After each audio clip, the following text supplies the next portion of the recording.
Let's talk about another species then, also in your district, and you know this one, the Tule Elk, is very interesting because you know EnviroNews kind of specialize in wildlife in the West, and first of all, there's a lot of passion around this issue. It's pretty rare for us to see, you know, hundreds of people coming out and protesting and doing this kind of stuff. And certainly it's an issue of growing public interest. The media's been in here, Nat Geo, now you got EnviroNews in here too.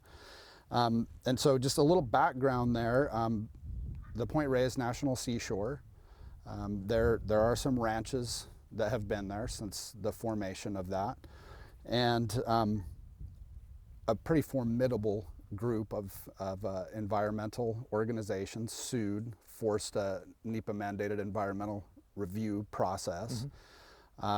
NPS, National Park Service, released multiple draft plans of what that would look like, management of the Tule Elk.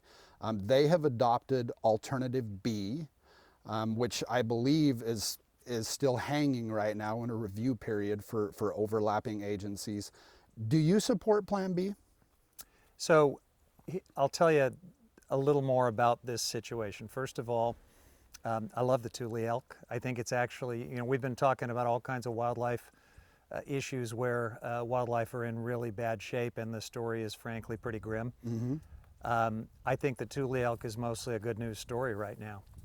After hunting and trapping and driving them to the brink of extinction, we have brought them back in California, and they're not a listed species. Should they be? They're only at 1% of their historic numbers, and as you mentioned, they went very deep into the extinction vortex. Should they have more protection? Well, I'll tell you what I think they should have is a more aggressive restoration plan so that we have other locations that have them, because they're thriving in Point Reyes, and that's the good news story, and it's just a wonderful thing. I mean, I marvel at the elk. They're such a charismatic and majestic species, and I bring my kids to see them all the time. Anywhere you do have successful elk reintroduction, and you know this because you've worked in Utah and around the West, you're going to run into conflicts with people. And so at some level, the success of your reintroduction will require you to manage them. We're going to have an honest conversation about that with our animal rights friends and others, because if you're not managing them in Point Reyes or wherever else you've reintroduced them, you're going to be managing them in the suburban and urban interfaces that they're going to move into. And that's good. That's a sign that they are thriving, and I hope we get to the point where we're having that conversation. Now, someday we got to talk about the lack of predators and reintroduction of other species. And you know, the truth is that Point Reyes Peninsula used to look very, very different in the state of nature than it does today. And so there's been quite a dust up over this plan, and kind of when you boil it down, the draft plans that they released, if you go to one side of the spectrum, there's Alternative B, which basically gives the ranchers out there a new lease on life for another 20 or 30 years, and on the other end of the spectrum is Alternative H, which is basically get rid of the ranches entirely, the fencing. We want to see unadulterated wilderness out here. We want these three Tule elk herds to roam contiguously as one herd. Do you support, you know, is it Plan B, or do you support any of those other draft plans, or, you know, how do you see that there? Well, this has been a long and really inclusive process of figuring out the general management plan update for the National Park Service in Point Reyes. It's not a perfect plan, in my opinion. It's not my plan, but I think it does several important things. It does set very high environmental standards. Doesn't give everybody what they want, and you're absolutely right. There are some environmental and animal rights and other groups that want all agriculture out of the seashore, and that has been their campaign. That has been the agenda behind their litigation, and that is where their next lawsuit is going to try to take things. I am not an absolutist on getting agriculture out of the seashore. I want to hold everything to very high environmental standards. Nobody gets a pass. But I also understand the history I understand the mission of this unit of the National Park Service, which is not to make the entire seashore wilderness. It's a myriad of purposes and objectives. There's actually a nationally recognized historic district in those ranches. There was a pastoral zone created by Congress that was intended to continue to tell some of the story about the 150 years of ranching that have been part of the landscape out there. So some people have never liked that and never wanted that to be part of the mission of this park, but it has been. Well, let me ask then, you mentioned the historical component, and I've heard a lot about that, and that's, why NPS and other folks have been, fighting for Plan B, is the historical value. When I boil that down, is that simply so people can look at them? We say we need to preserve these for the historic value so park goers can look at them. And then, when you look at the public comment period here, about 91% of respondents, about 8,000 people, said, we're basically over here with alternative H. We want these cattle operations out of here. So is it just to look at them? So, Emerson, that's not how it's been interpreted for the last 50 years as this park has been with us. So all I can tell you is, you referenced these statistics of 90% of the people want this and that and the other. I think you got to be a little bit careful with that. Remember that I've spent, most of my adult life on the advocacy side, doing the lawsuits, doing the activism, doing the documentary filmmaking and other things to try to drive good environmental outcomes. So I understand, what's going on there. And it is not, I would say, a fair or comprehensive representation of public sentiment. Certainly not in my district. And let me give you, one data point on that. Okay. This is one of those issues where, as hard as I work to provide environmental leadership, and you would have a very hard time finding anyone in the Congress that does more for wildlife and the environment. You have a very high scorecard. Yeah, it's pretty high. I think it's 99.7 lifetime. And I think the one little blemish in there was a vote I cast where I felt the environmental scoring card got it wrong. And I would still argue with you they did. So I'm going to give myself a perfect lifetime score. All right. Okay. I got some follow-ups here for that, but right. but that's good. But here's the point. So I do find myself, at odds on whether you should immediately throw out all the ranchers from Point Reyes with some groups that I normally work with.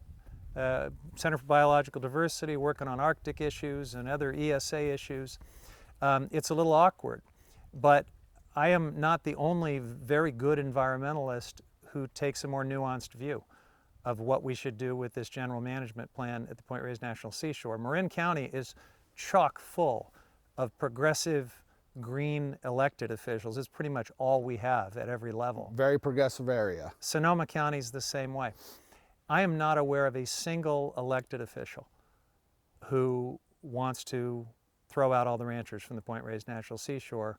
And I think if you went around to the various councils and elected officials, you'd find overwhelmingly they view it the way I do. Again, not to give free passes from environmental laws or to lower our standards, but to keep long-standing commitments. Probably some of these ranches are going to phase out in the future. There will be fewer of them in the future than there are in the past. We will have opportunities to expand into more wilderness, into other environmental opportunities. But some of this passion, I would argue, has been misplaced, and some things have been mischaracterized. Well, let's clarify one issue there that honestly we're not clear on, and there's been a lot of different ideas about this. When this deal was constructed, was it to be a forever thing for these ranchers? Was it to be in perpetuity? Yeah. I mean, I've interviewed them. They say they feel like it is in perpetuity, and other people say no. What's the deal? So it is an issue where you will find people passionately stating absolute positions on both sides, and the truth is you're not going to find absolute clarity on that question. I've poured through the congressional record and the legislative history. There is certainly evidence that some continuation of this multi-generational ranching was very much envisioned. There's some evidence also that some wanted it to eventually go away, but it was unresolved. Okay. So here's what I want to ask. This is, you know, a little bit of a tough question, but I think it's good to clear the air, you know, and clarify things for all of your constituents. You actually introduced legislation on this. Yep. And, you know, we know it's not real common to see Congress get involved in imperiled species. We've seen it a few times: gray wolves, Yellowstone grizzlies, sage grouse, prairie chicken, some of these higher profile species. You ran legislation that was HR 6687, and it does some of the same things that Alternative B does, gives the ranchers more time in the park. But what I need to ask you about is your co-sponsor on this legislation, Rob Bishop. And you just, you know, you just mentioned the Center for Biological Diversity. And just last night, I read an absolutely scathing article that they wrote about you. And it said that you had teamed up with an anti-public lands zealot. Yeah, he is. And he is I can tell you, I mean, he is legendary for being probably the most anti-environment, anti-wildlife, anti-public lands guy in the House. And so explain the marriage to me there. Why did you team up with him? And I mean, you know, he's over there trying to strip Grand Staircase and the Bears Ears to give it away to uranium mines. And just explain the partnership. It was not a partnership, first of all. All right. So, look, Rob Bishop is all those things you just mentioned. He was my nemesis on any given day in the Natural Resources Committee. If you spend enough time, you will find us going at each other. And in fact, he would often single me out. He really does not like me. He hates me. And he spent huge amounts of time. But they were patting you on the back in that committee meeting. Yeah, and that was a little bit of theater too. So I understand how it's been characterized. The truth is, Rob Bishop chaired the committee at that time. If I was going to pass a bill out of that committee, Rob Bishop was going to be the one that decided whether it left the committee. And so, yeah, they sensed an opportunity to, I guess, poke a little fun at my expense. I think there was some of that in the dialogue that ensued at that committee hearing. But, you know, as awful as Rob Bishop is on the Endangered Species Act, on public land, on national monuments, on all the other things where we always fought, and I'm so glad he's not in Congress anymore, believe me.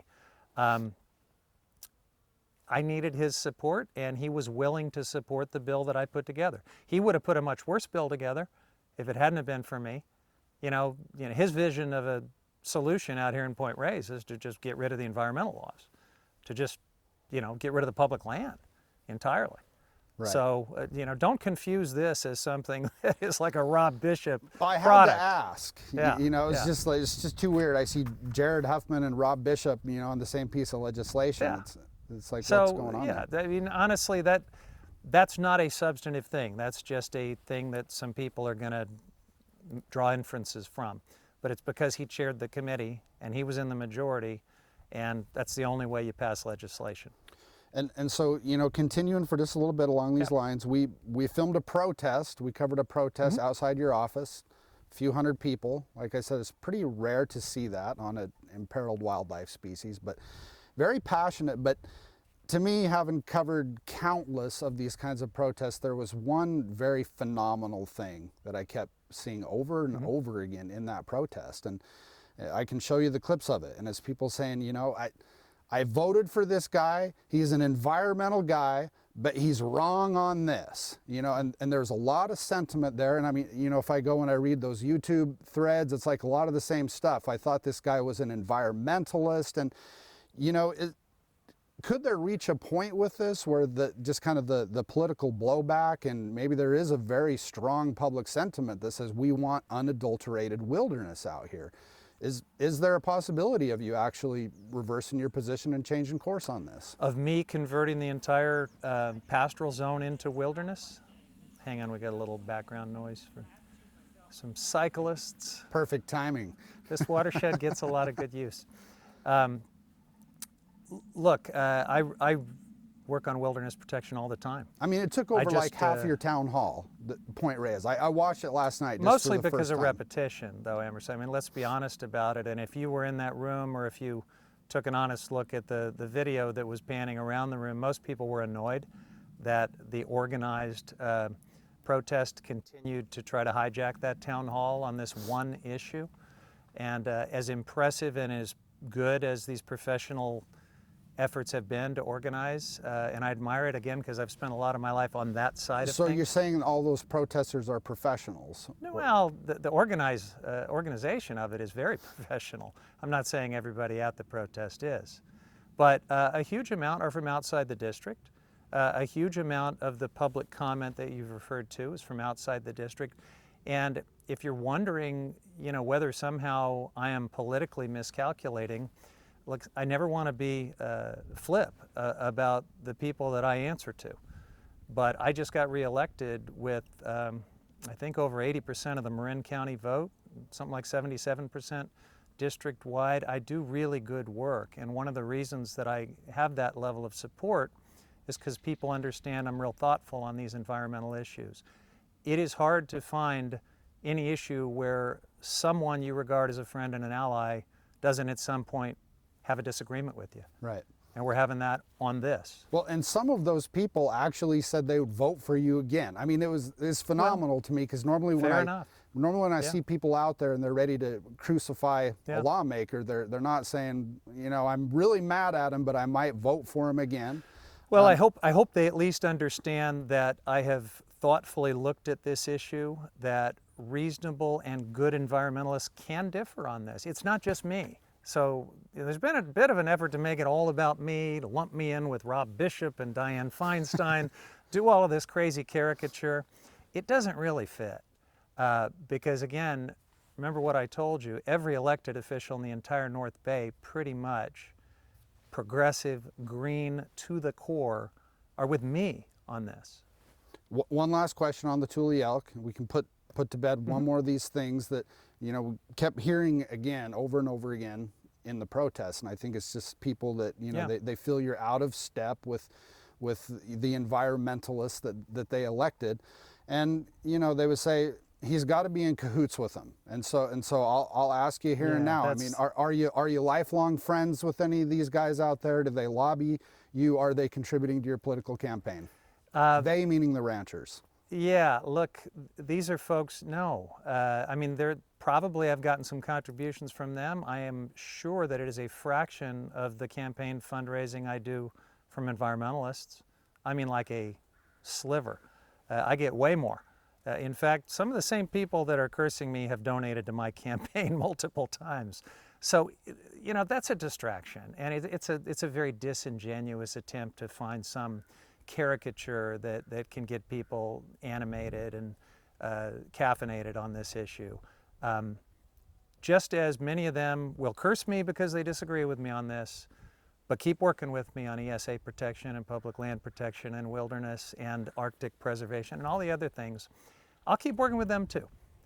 I think they are really mischaracterizing some things in Point Reyes, and I've tried to be real candid about it, but I'm not going to change their mind. Some people are coming at this from a place of deep principle because they abhor animal agriculture. And I appreciate that. There are a lot of animal rights groups and activists that are part of this movement to get the ranchers out of Point Reyes. And I think they come from a deep place of principle. I respect that. And it is an issue with the climate, correct? I mean, of course. Yeah. Animal agriculture has a pretty significant climate footprint. Whether you want to, start that transformation with the 24 little mom and pop organic ranches in Point Reyes, I would say that's an odd place to start.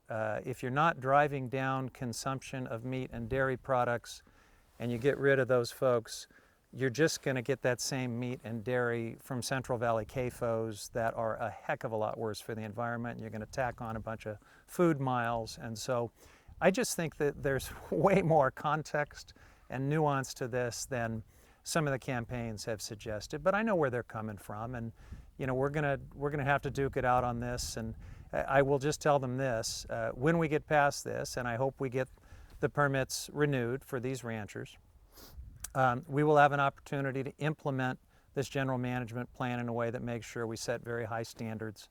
And in the future, as some of these ranches blink out, because they will, we'll have chances to expand wilderness areas and maybe even we'll be expanding elk herds further, although you're going to be, at some point soon, Emerson, we're going to be talking about elk in people's rose bushes in Bolinas and Olema and other places, and we're going to get back to this Get above that 1% historic number. Yeah, we do need to get above that, but I think we can, and it's one reason why, I've been arguing instead of always just culling as the management answer as Right. our elk herds grow, let's relocate some of these animals and start new herds.